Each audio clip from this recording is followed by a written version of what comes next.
को तो चुनाव आयोग की वेबसाइट पर जहां अब तक 5 सीटों के रुझान आए थे जिसमें बीजेपी आगे चल रही थी, वो आंकड़ा बढ़ गया है। अब 7 सीटों के शुरुआती रुझान आ चुके हैं। 5 सीटों पर भारतीय जनता पार्टी और 2 सीटों पर आरजेडी यानी महागठबंधन आगे चल रहा है। तो 7 सीटों का रुझान रमेश चुनाव आयोग की वेबसाइट पर, लेकिन जो टैली है वो 7 नहीं 170 के करीब पहुंचने जा रही है। और ये शुरुआती रुझान में मैं कांग्रेस के परफॉर्मेंस को देख रहा हूँ। 7 सीटों पे आगे है। आप 61 सीटों पे चुनाव लड़ रहे थे, अभी आप 7 सीटों पे आते हैं। तो आपका जो मेन अलायंस है आरजेडी, उसको कहाँ आपको जो सपोर्ट मिलना चाहिए था वो बैक एंड सपोर्ट बिल्कुल भी नहीं दिखाई दे रहा है यहाँ पर। लेकिन वहाँ पर जेडीयू 35 पे है।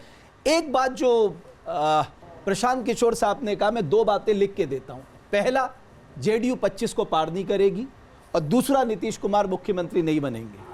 अब नीतीश कुमार मुख्यमंत्री बनेंगे नहीं बनेंगे ये तो कल परसों अगले हफ्ते पता लग जाएगा, लेकिन जेडीयू रुझानों में कम से कम 25 सीटों को पार कर चुकी है। तो हमारे यहाँ एक कहावत है ना, अति का भला न बोलना, अति की भली न चूप, अति का भला न बरसना, अति की भली न धूप। तो बड़बोलापन भी कभी कभी बैकफायर करता है। आपको नहीं लग रहा है यहाँ पर देखने को मिल रहा है? नहीं, देखिए ऐसा है कि प्रशांत किशोर की जो पार्टी है वो बिल्कुल ही नई पार्टी है। वो फर्स्ट टाइम उसने इलेक्शन कॉन्टेस्ट किया है, वो टेस्टेड भी नहीं है। तो ऐसे टाइम पर क्या होता है कि जो ये नेता होते हैं ये सीधा ही जो सत्ता है, सत्ता के ऊपर अटैक करते हैं। आपने देखा होगा कि जिस समय अरविंद केजरीवाल ने दिल्ली में अपनी पार्टी बनाई तो उसने सीधा जो चीफ मिनिस्टर थी शीला दीक्षित, उसके ऊपर अटैक करा। ये करप्ट है, ये नहीं है, वो नहीं है, मैं आऊँगा, 1 महीने के अंदर ये जेल जाएंगी। तो वही स्ट्रेटजी इनकी थी और नीतीश कुमार के ऊपर अटैक करना ज़रूरी था, क्योंकि इनको बताना था लोगों को कि भाई देखो, नीतीश कुमार का काम ठीक नहीं है, आपके पास रोजगार नहीं है, आपके पास ये नहीं है, वो नहीं है, डेवलपमेंट नहीं है, पलायन है। और इस सब की जिम्मेवारी उस आदमी की है जो कि 20 साल से वहाँ का चीफ मिनिस्टर है। तो इसलिए उसकी स्ट्रेटजी थी कि सीधा ही वो नीतीश कुमार के ऊपर वो करे, अटैक करे। लेकिन ये बात है कि जनता को मालूम है कि नीतीश कुमार ने उनके लिए क्या क्या काम करे हैं। एक जो बड़ी जो कॉन्स्टिट्यूंसी थी नीतीश कुमार की, देखो एक तो फैक्ट है कि नीतीश कुमार के साथ उसकी हेल्थ नहीं थी। उसका स्वास्थ्य जितना ठीक होना चाहिए था उतना ठीक वो है नहीं, अभी आज भी नहीं है।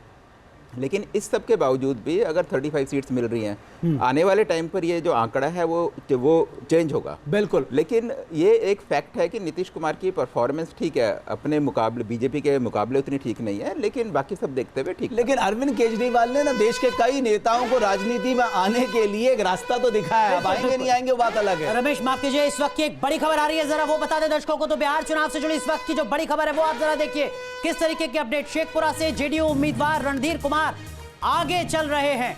बानीपुर से आरजेडी उम्मीदवार आगे चल रहे हैं। मोहित राज दुबे हमारे सहयोगी हमारे साथ जुड़ रहे हैं कांग्रेस पार्टी के दफ्तर से। मोहित, कांग्रेस पार्टी का प्रदर्शन बहुत अच्छा नहीं है, 7 सीटों पर कांग्रेस आगे चल रही है। वहीं प्रशांत किशोर की पार्टी जो पहली बार चुनावी मैदान में, वो 5 सीटों पर। कहां कमी रह गई कांग्रेस पार्टी की परफॉर्मेंस में?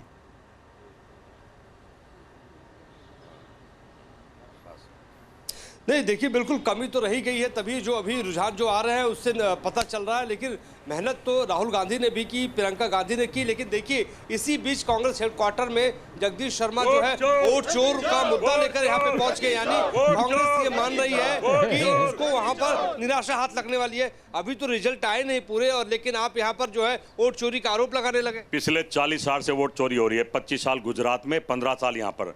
राहुल गांधी ने सबूतों के साथ दे दिया, चुनाव चुप है, मोदी जी चुप है, अमित शाह जी चुप है। हार मान रहे हैं पहले ही? हार नहीं मान रहे हैं। मशीन से कौन जीत सकता भाई?